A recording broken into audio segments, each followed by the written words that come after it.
Merci Madame la Présidente. Le plan qui est présenté, effectivement, est large. On partage évidemment pas toujours la même philosophie, mais pour faire partie du comité d'engagement d'Envie, je sais le travail intelligent qui est fait. Je voudrais simplement y apporter des nuances, mais je suis quand même de ceux qui, moi, croient au contraire que la campagne d'avant, c'était pas mieux. La campagne d'avant, c'était quoi? La campagne d'avant, c'était peut-être le petit chemin qui sentait la noisette, mais c'était aussi le petit chemin où le notable du village écrasait l'ensemble d'une population. C'est celle où, vous savez, le simple du village, il était regardé différemment. C'est celui où la femme qui avait un enfant seul était rejetée par toute la culture d'un village. Alors, moi, je suis de ceux qui sont très attachés à ces racines. J'ai la chance d'être dans un village, celui de mes parents. J'ai l'habitude de dire, je suis de là depuis 5 siècles.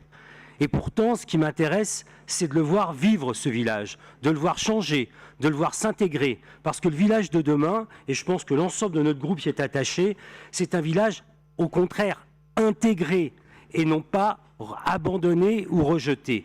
Donc, en l'occurrence, le plan qui est présenté peut être intéressant. Simplement, et je pense au débat que nous avons eu ce matin avec le préfet sur les appels à projets. Dans les dispositifs et les règlements que nous avons ici développés, nous demandons à ces villages ruraux d'avoir une capacité d'ingénierie qui parfois ne leur appartient pas, qui parfois, où leurs moyens ne sont pas ceux-là. Et on en a souvent parlé au comité d'engagement. Quand on souhaite que l'initiative vienne des citoyens, ce n'est pas forcément contestable. Mais vous le savez bien, quand on est dans un village, et c'est la réalité d'une ruralité de Bourgogne-Franche-Comté, quand on est dans un village de 100 habitants, qu'est-ce que vous dit le maire? Mais vous n'allez pas me demander encore de mentir, d'inventer une réunion, une demande de ma population. Je suis avec eux. Je suis parmi eux.